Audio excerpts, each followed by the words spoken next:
We are still in June, and I am harvesting pounds and pounds of vegetables.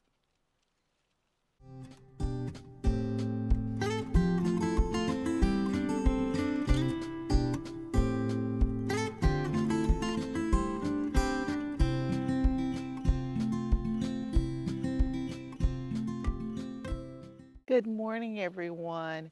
It's an early Saturday morning. Just got back from my trip, and there's quite a few things that I need to harvest, and I'm not sure if the weather is going to hold out today. So I am just going to quickly get some harvesting done, and I want you to be able to see what I'm harvesting. And I got to show you some things that's not going so well. But let me just start harvesting now. There's my little friend sitting right there early in the morning, waiting for things to get started, eating all the grass he wants. Like I said, little rabbit can have all the grass that he wants to eat. There's my pet rabbit, y'all. And he's not moving. It's like he's not scared of me.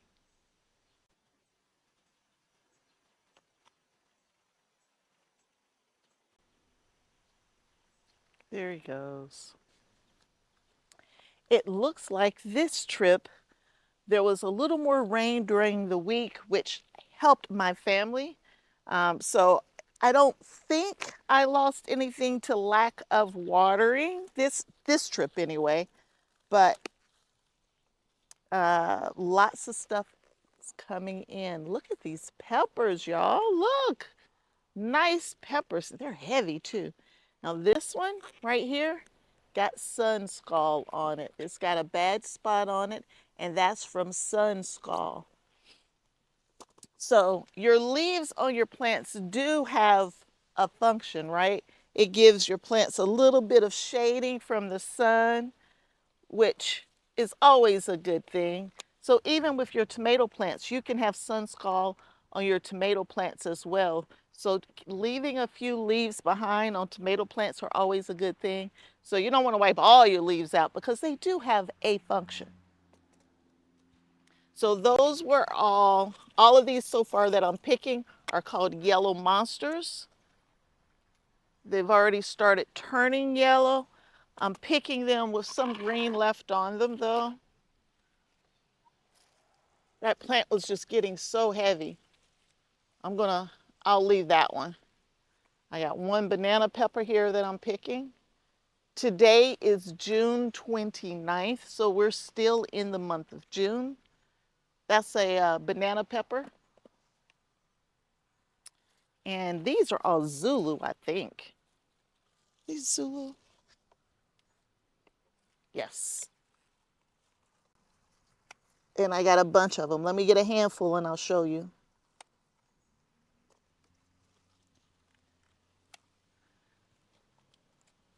So this is a Zulu pepper. It's like a bell pepper, but it's more of a thin skinned pepper. And I thought they were going to be bigger than this, but even when I was harvesting indoors, this was about the size of them. So that just might be the size of this particular pepper. They taste really, really good. With them being pepper or purple, I thought they would show up a lot better, but they're still very hard to see. There's so much green on the plant. These are the peppers that I started indoors and brought outdoors. So they got a jump on the season. Some of these peppers are from last year. Like, it's hard to see peppers because of all the green leaves and the peppers are green. But there's a really, really nice Marconi right there. It's got plenty of time left on it though, because it gets really big. Lots of Jimmy Nardellos up there looking good. Some Thunderbolts are coming in now. Now here's a pepper. This plant is over a year old. So I cut it back and it is now over a year old and it's putting really nice sized peppers on. Here's some more banana peppers, so let's get those.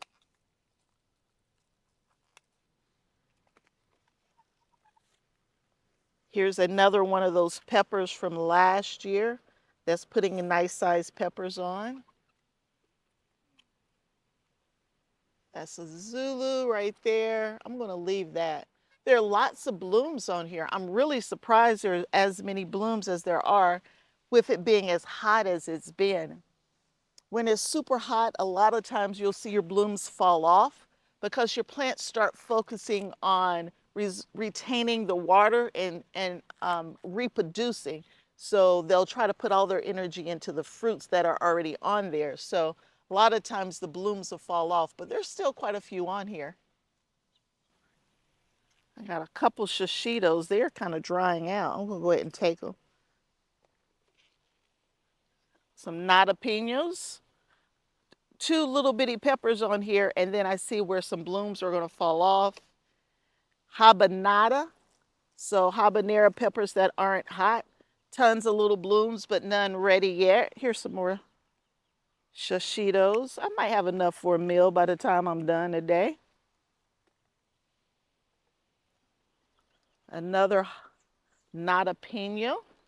That one's really ready. Oh, there's some habanadas. There's a little bitty one. All right, I think I've been all the way around. Let's go to the next one. That's what I got so far just in peppers. So this will be my first major pepper harvest. There they are. Now this next planter here, I have my, what is that, 14, 15-year-old seeds. I know, is that right? 14, 15-year? I don't forget how old these seeds are. But these come from our garden. My neighbor kept these seeds. They're 10-year-old seeds, I believe. They're from 2014, I believe. But these are orange yummies with seeds from our garden from about 10 years ago. And these are little snacking peppers. They don't get very large. And I'm finding that the plants don't get very large either. So last year, they didn't get large, and I'm getting the same thing this year. Look at that, y'all. That's another yellow monster. It's going to be huge. Yellow monster is producing very well in my garden. It may have to be a garden staple for bell peppers since they're coming in so well. All right, I think I got the top row pretty good. Let's go to the next level. Just the one nice size one. Oh, there's a red Jimmy Nardello. That's a Jimmy Nardello right there. It's red. Everything in these towers, though, are either sweet or no heat is how I like to describe this particular tower here. There's another Zulu.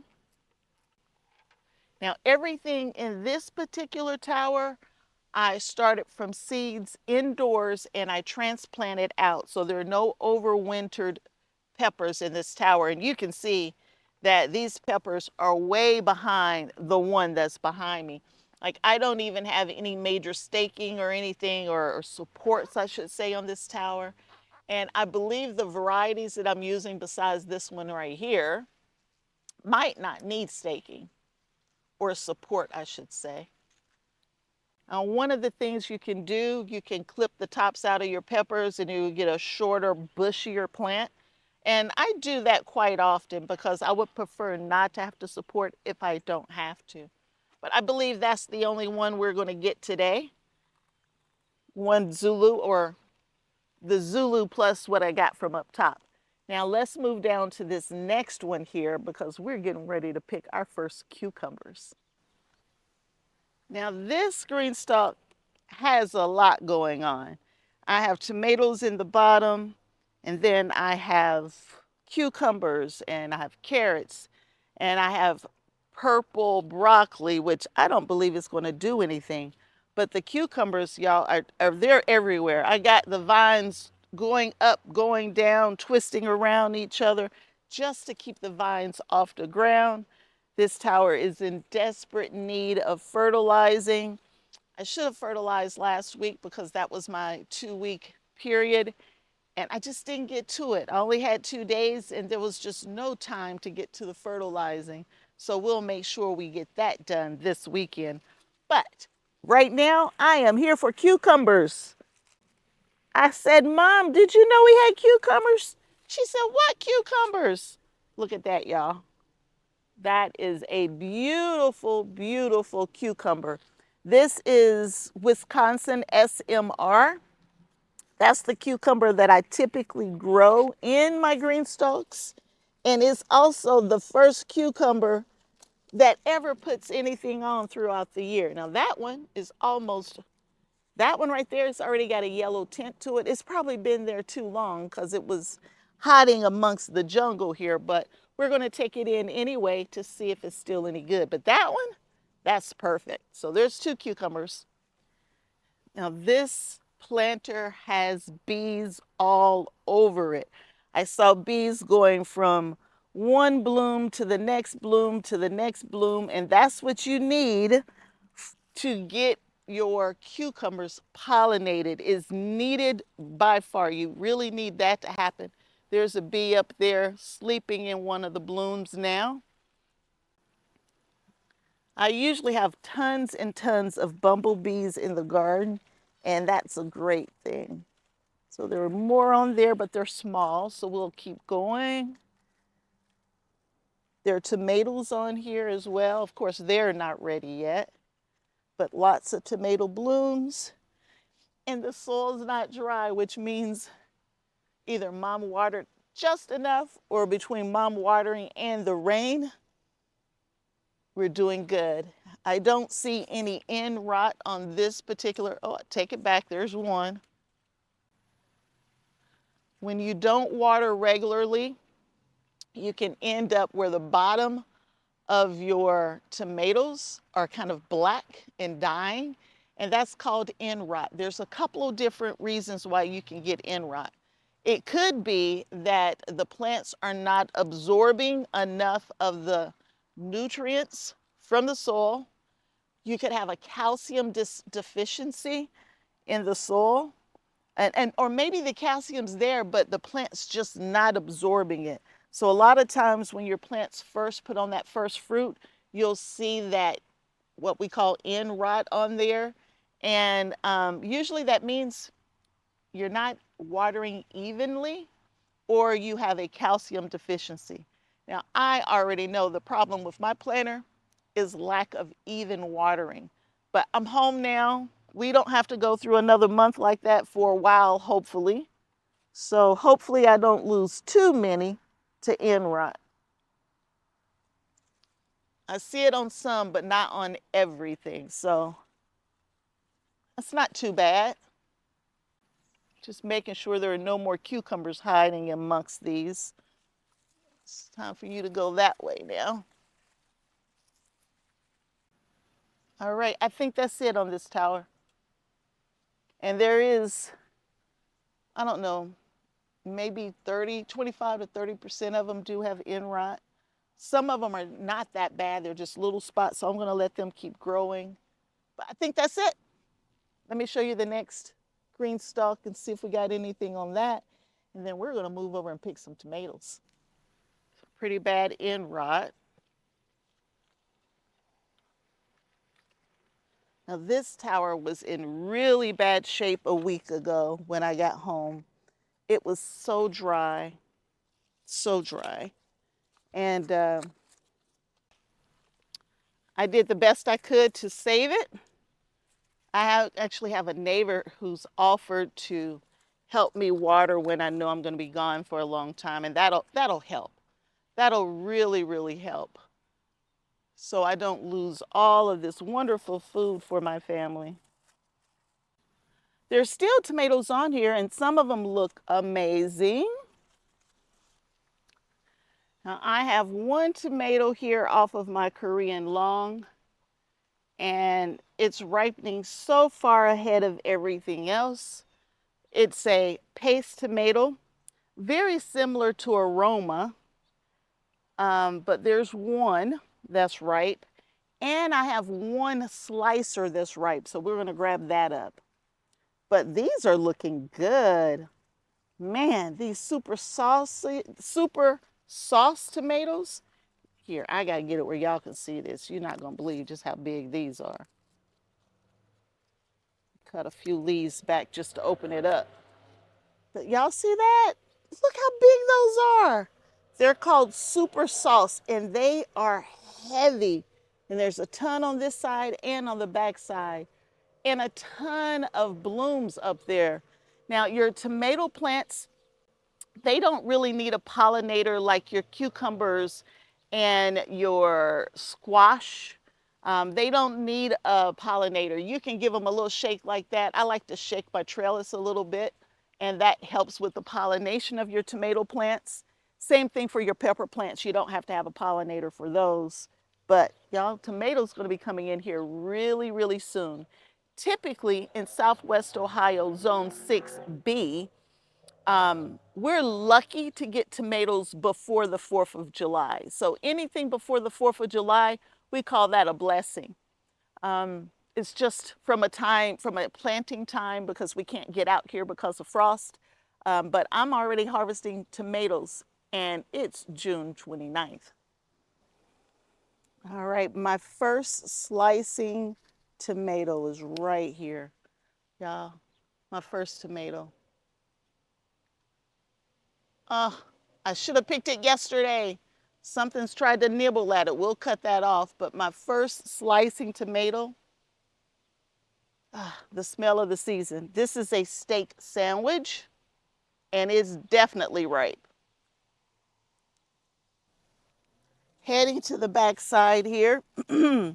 This is my yellow, I think it's a yellow zucchini is what this is. And this is my first yellow zucchini. I was watching it last week and I'm like, is it gonna be ready? I don't know. Yeah, the tag's gone, but I think it's a yellow zucchini.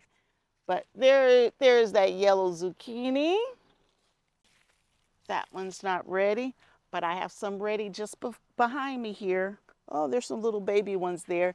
And there's a bee going to work. The bee just went into a male flower.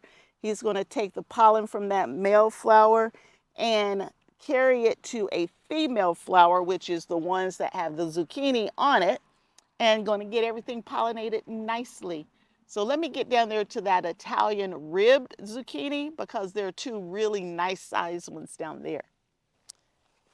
Now it was a week ago, actually 6 days ago, I picked, at least I thought I picked every zucchini so that I wouldn't have any big, massive zucchinis.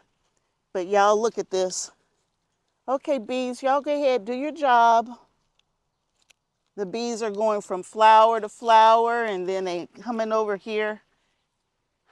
Y'all look at that zucchini. How did I miss that? As a matter of fact, I know I didn't miss that. But in 5 days, the little baby zucchini turned into a mama zucchini. So it's a pretty big one. This is the biggest one this year. And I have another.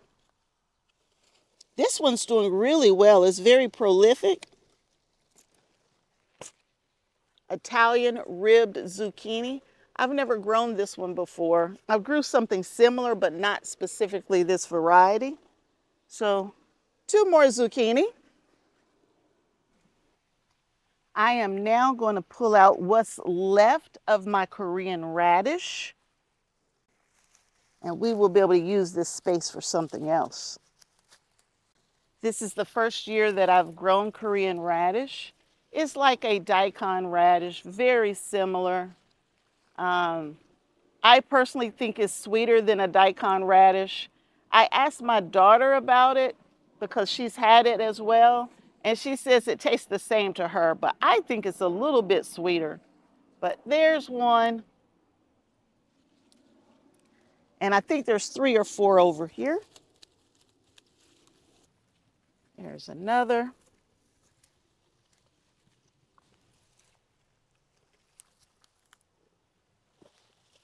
And I did plant some more, so This isn't the last of my harvest. They have actually germinated just behind me here. So there will be more Korean radish to come.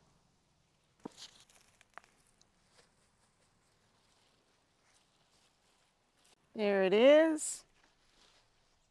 And I think that's it from a Korean radish standpoint. So the only other thing that I'm going to pick this morning is the last of the tomatoes. So let's head over there. And yes, all of these turnips need to be picked, but we will do that on another video. I want to get out. It's already 83 degrees at 7 o'clock in the morning. So we're going to do a little at a time. So let me grab the rest of those tomatoes and then I'll show you the whole harvest. Oh, this is heavy. On this ledge right here, up against the back of my house, so we're at the back door, I have some self-watering herb planters from Vego garden, and I have a variety of things growing in them, and I'm growing outside versus inside because I know I'm not going to take care of them inside when I'm spending so much time outside. So in this pot here, I have peppers growing, and there's a ton of peppers on here, but you know what I didn't do? I didn't put a name tag in it, so I don't know what it is. I think, I could be wrong, but I think it's a yummy or a jalapeno. So I'm really not sure. So it could be hot. I hope it's not. Or it could be a yummy pepper, but they're growing very nicely. But that's not why we're here today, because I'm going to go ahead and let it turn either yellow, orange, or red. But it's this little planter right here that we're here for today. Now, these are micro dwarf tomatoes. They're called Red Robin. And this container is like the perfect size for a micro dwarf plant. There are a ton of red tomatoes on here, and that's what we're here for today. I also have mint growing, I think it's spearmint growing in this one here. And one thing that people say is that don't put mint in the ground. If you put mint in the ground, it'll kind of take over. It's very invasive. So I put mint in this herb planter to kind of contain the mint so it doesn't take over my garden. It's bad enough I got poison oak or poison ivy or something trying to take over part of my garden. So we're not harvesting mint today, but y'all, I came out here, I put some mint, I just took it and just chewed on the mint for a little bit, and oh my goodness, it's just like spearmint, like gum. And I don't really chew gum, but that would be nice, and some nice iced tea. That's going to be quite delicious. But let's harvest these tomatoes. I'm going to have to take my gloves off. They're so little, but they're red and ready. I might do a cucumber tomato salad with them because I don't have that many cucumbers, but probably enough to make a small tomato cucumber salad. That will go over very nicely. Now, these tomatoes were not started indoors and brought out. All of these were started outside, or should I say transplanted outside. Hello, Mr. B. Keep working. Keep working. Everything in the garden is organic. I have not sprayed it. Well, I think I did use some fertilizer that was synthetic in a couple of places in the garden, but for most places I used an organic fertilizer, and I'm using Happy Frog, but I've sprayed it with no pesticides. So I know there's nothing on these tomatoes that are going to hurt me. I'm going to go ahead and take these couple. There's a few on here that's not quite that deep red, but they will finish turning in the house. Oh, I missed one more. So there's our little tomatoes. Now, I do have tomatoes growing over at the neighbors, but I know the neighbors already enjoying those tomatoes. The neighbor told me yesterday that she picked beans out of her GreenStalk, and they were enjoying beans yesterday as well. So that means the harvest is coming in over there as well. I was really worried about bush beans, but none of the bush beans in the green stalks, none of them were attacked by the rabbits. So there's just enough beans in the green stalk that they're eating beans over there. But these are the tomatoes. Let me add it to the harvest for this morning.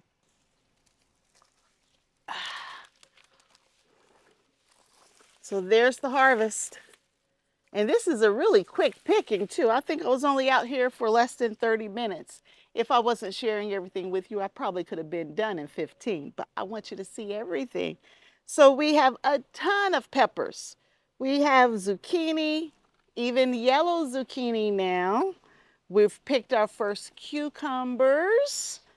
Tomatoes are in there. What else? Oh, not to mention the Korean, if you want to call it Korean radish or Korean daikon radish. But this is heavy. And so, as always, here are the weights of everything that I picked today. Tons of radish, obviously, and tons of peppers.